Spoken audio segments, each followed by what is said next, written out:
on to our next presentation. Gene Bishop, who is from Los Angeles, California, but is here present with us in person. Gene is a husband, a father, a son, a brother, a soldier, a friend, a safety administrator, and an aviator who happens to run several coveted groups on Facebook with an audience of over 100,000 people in the aviation industry. As such, he's become a sought-after speaker who shares his tips and knowledge on how to stay true to your beliefs, honor the differences that make us unique, and forge a path of genuine equality. He has presented at several virtual education-oriented seminars, such as this one, and sometimes seen speaking at national level for aviation topics. He's going to speak to us today on high-profile possibilities. We're honored to have him here with his expertise and guidance as we navigate the balance between personal and professional development. You can connect with Gene at genebishop@yahoo.com. And please help me welcome my friend, Gene Bishop.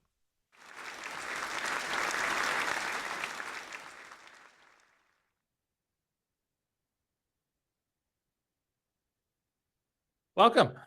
I'm not sure how to follow such a fine introduction, but I'm very grateful to Mark and for Scott. But I would like to take a moment and offer a special word of thanks to my lovely bride, Jamie, for working for the better part of a year to put this on. Everything you see before you today as a result of her hard work and the team she's put together. So I am honored and grateful to be a part of such a fantastic weekend. And I hope you all enjoy it as much as I do. Thank you, Jamie. All right, let's get that ugly mug off of here and get this ball rolling.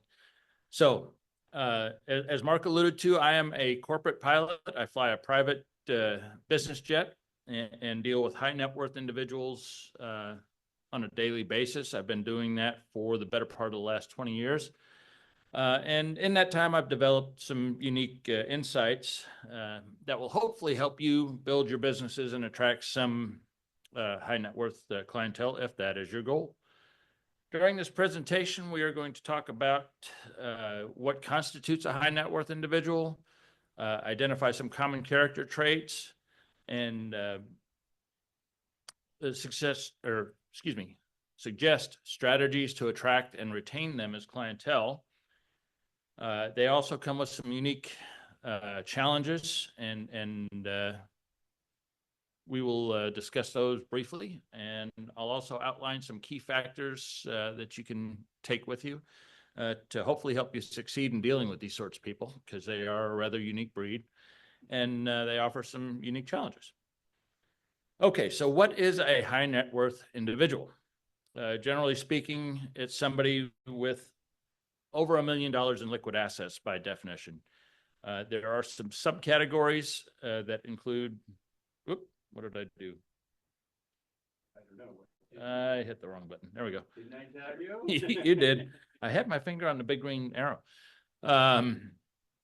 Subcategories are very high net worth, which is 5 to 30 million in liquid assets, ultra high net worth, 30 million to just under $1 billion, and then billionaires, which is self-explanatory.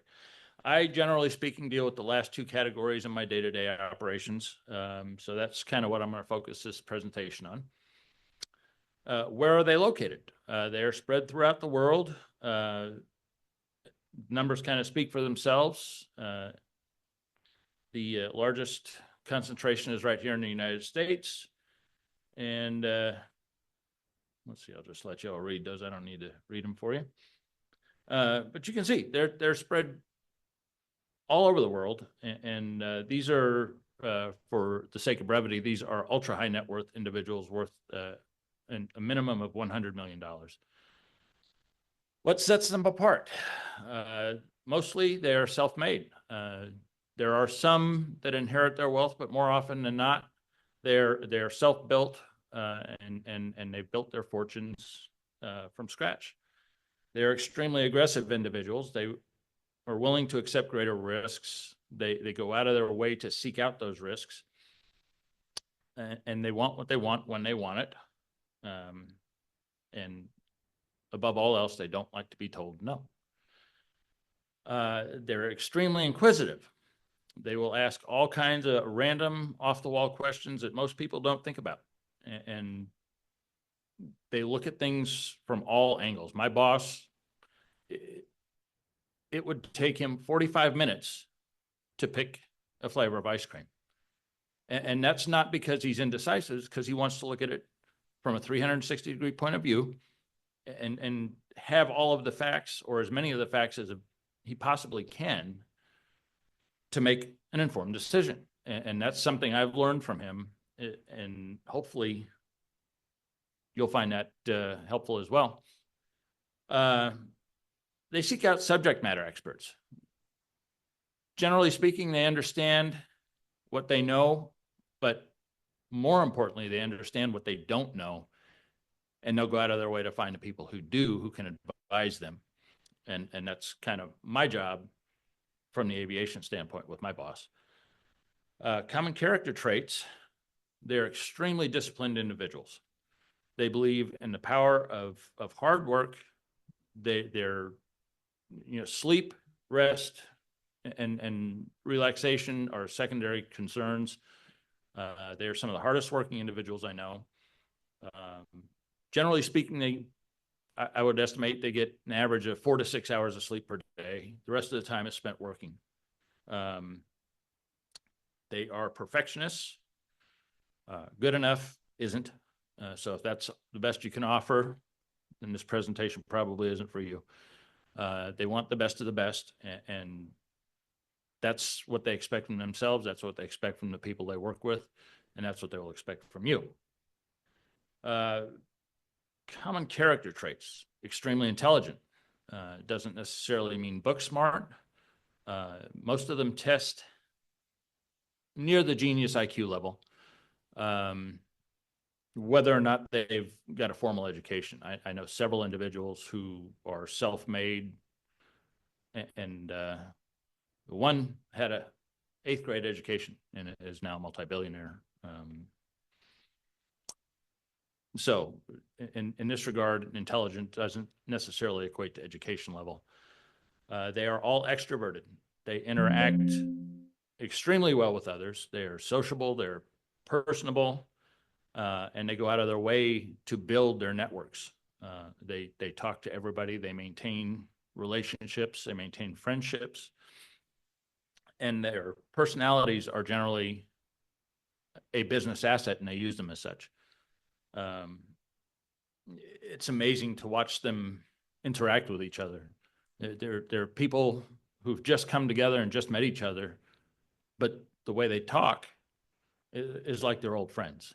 They very quickly get to know each other. They ask questions. Again, going back to asking questions, extremely inquisitive and social. You can use that to your advantage. You just have to play at their level. What do they look for when they're looking for service providers? Their most important asset, their most valuable asset is their time. If you can do or provide a service that saves them time or makes the best use of their time, you're going to attract their attention and retain their business. Next is service. They want you to do more than the next person. What can you offer that somebody else can't? Why should they choose you? Flexibility. Their schedules are extremely hectic and change at a moment's notice. They're unpredictable because they go off of basically a hierarchy of importance. What is important to them today may be replaced by something that's more important that comes up tomorrow. So in order for you to provide that service and make the best use of their time, you will need to be as flexible as possible when serving them. My boss has called me at 3 o'clock in the morning with a question. I answer the phone, and his time in his eyes is far more important than my time. And I get that. I feel that my time is just as important, but I am there to provide a service for him. So his time is more important. And we make that work. Next is value. They want what they want. And if you can provide them something of value, they'll pay for it. Value in this sense excuse me, has nothing to do with cost or expense. Two completely separate terms in their eyes. A lot of people in my circles associate value with cost. They don't operate that way. Value to them is something that is derived from the service you provide. And they are willing to pay for it, regardless of the cost. So how do you attract them? The old adage, identify the need, fill the need. That's fairly obvious. If you can provide a niche service that's not currently offered or not currently offered at the level they demand, you will attract their attention and most likely their business.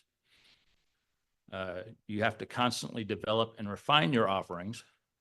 They want the latest and greatest of everything.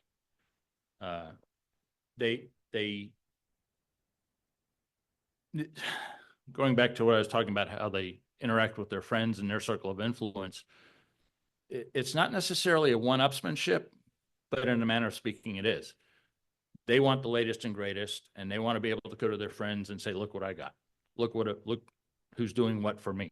I found this great service provider who's providing the service that nobody else offers.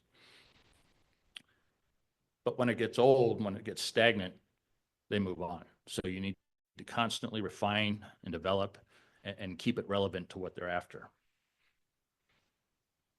So how do you attract these people? Networking. Networking in person specifically. You need to go out, you need to shake hands, you need to meet people, you need to look them in the eye. You need to get to know them. You need to let them get to know you.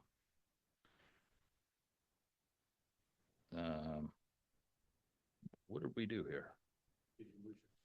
Yeah, it skipped all the way to the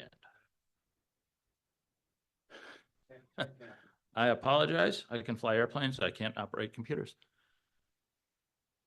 Keep going back.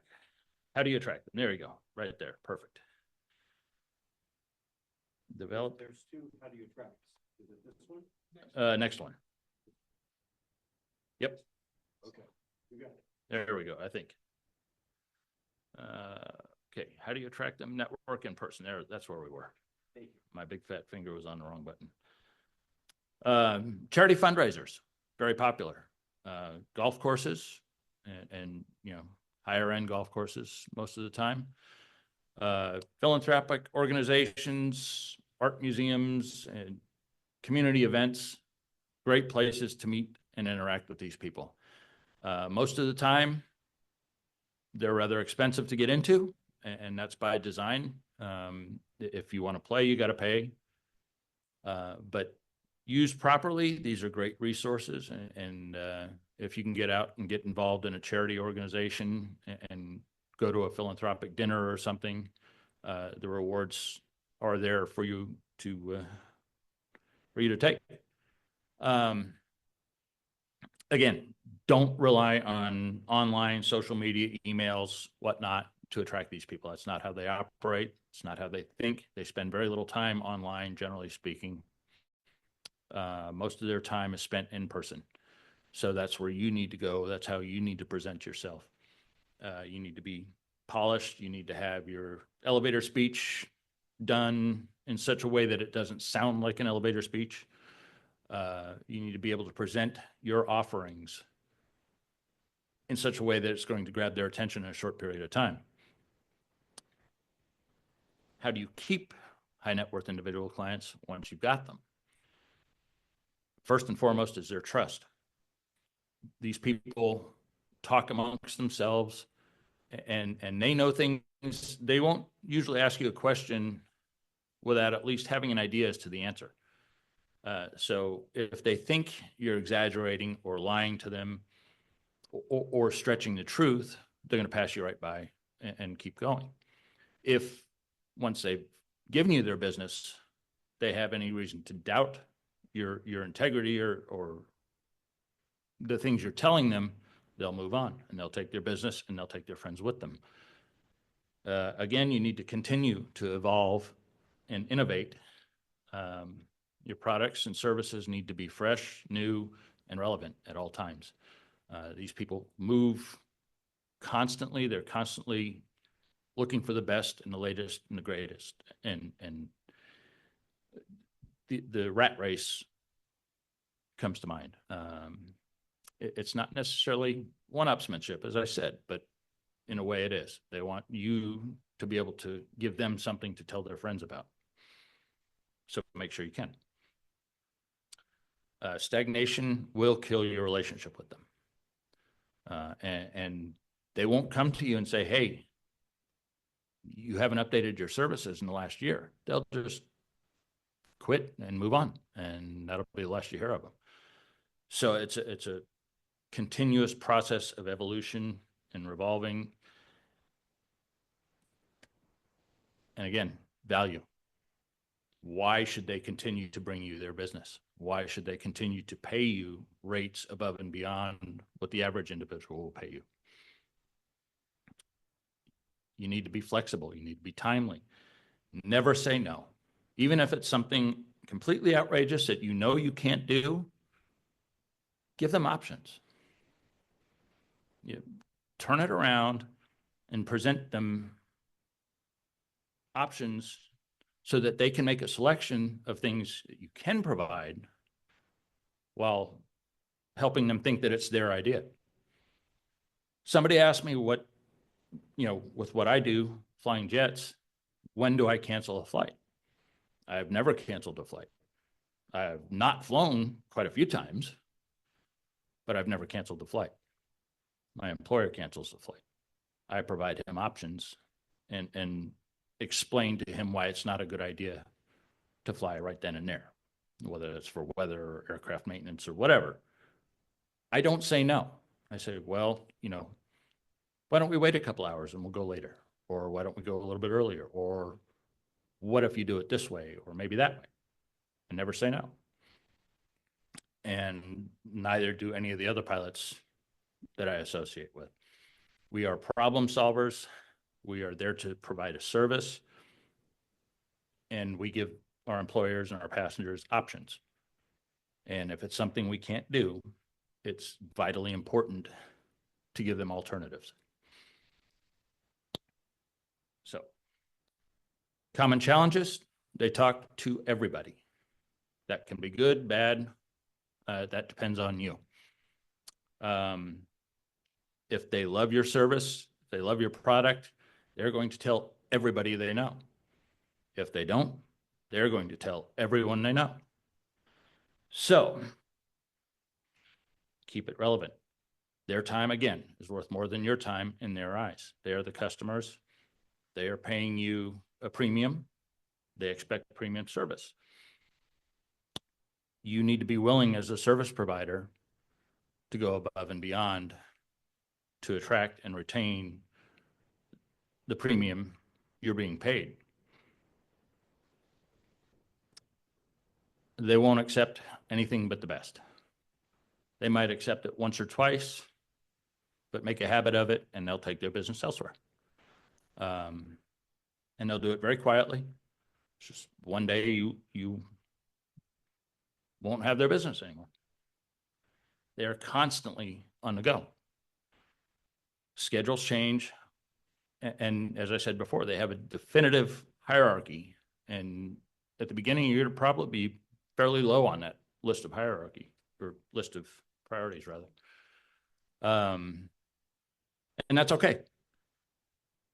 The more you gain their trust, the more you show what kind of value you provide, the higher up on that list you will become. And they will eventually move to change their schedule to accommodate yours to a degree, not entirely, but I can't stress this enough. So it's on the slides 3 or 4 times. I apologize, but it is important. No is not an option.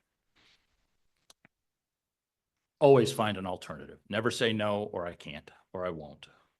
That will kill your relationship in a hurry. Factors for your success, things to keep in mind. Integrity above all else is what makes or breaks a relationship for any business. Doesn't matter if you're dealing with high net worth individuals or a 5-year-old. If they have reason to doubt you, they're going to take their business and go elsewhere. And that's pretty much true anywhere in life. Communication.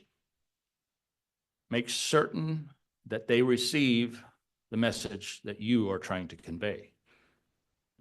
Communication isn't about what I say, it's about what you hear. So if I'm not doing a good job of communicating the message I intend to send, I'm not doing my job.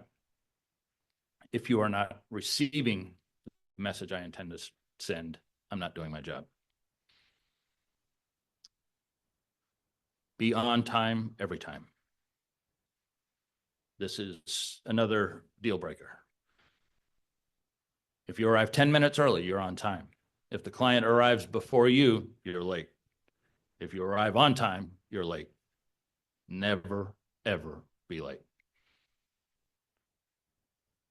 Be prepared. These people are going to ask questions. They're going to ask questions that you probably haven't thought of, so you need to give it some deep thought and think about the obscure questions and have answers in mind beforehand. They will ask you things that you don't know, and that's okay. Be confident. You are the subject matter expert. They came to you for a purpose. They came to you because you know more about the subject or the product than they do. So take pride in that expertise and be confident in the answers you give, and it will serve you. Lastly, no BS. I tried to find a more politically correct way to say that, but there isn't one. These people can see through it. They have people trying to blow smoke every day of their lives. They're used to it. They know what to look for. They can see through it. That goes back to being integral in what you do and what you say. It is an absolute must. If you don't know the answer, admit it. There are going to be times you don't know, and that's okay. Go find the answer and get back to them immediately with the answer, with documentation, with whatever it is they're asking for. Just be upfront, be honest, find the answers they're looking for, and get back to them. That will serve you a whole lot better than trying to fool them into thinking that you know more than you actually do. With that, that's about the end of that. Again, I thank you all for your attention. Thank you for the opportunity to speak. If you have any questions, that's my email address. I'm happy to answer any questions at any time. Do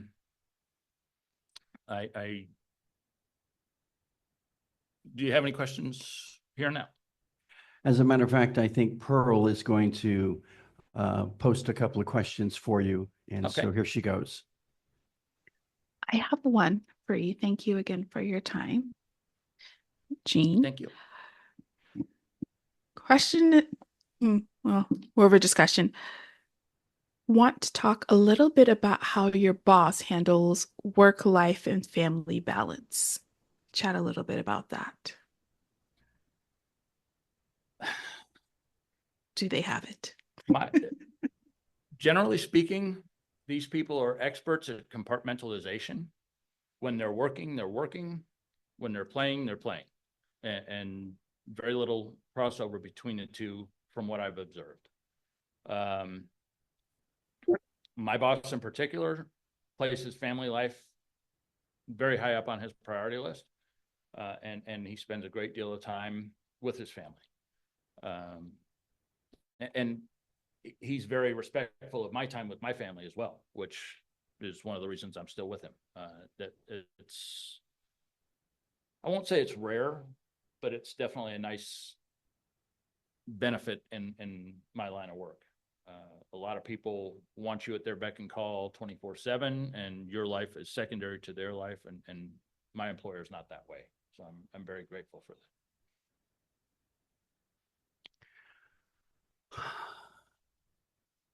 Business. Is it strictly B2B, business to business, or is it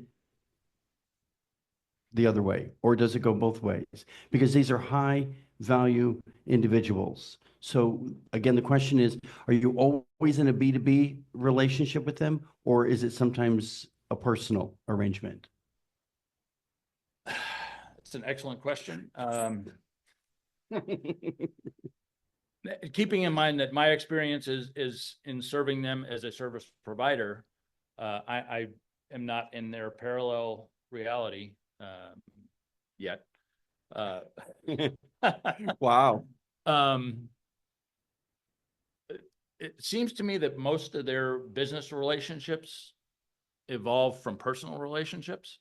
So if you can get to know them on a personal level and as long as that's reciprocal, I think the relationship will go a lot further and evolve into a business relationship, just kind of organically. Okay, that's a good, fair answer, and I appreciate your time, your talent, your information, and your patience with the tech. A big round for the main man himself. Thank you all. Thank you, sir. Thank you, Thank you. Gene.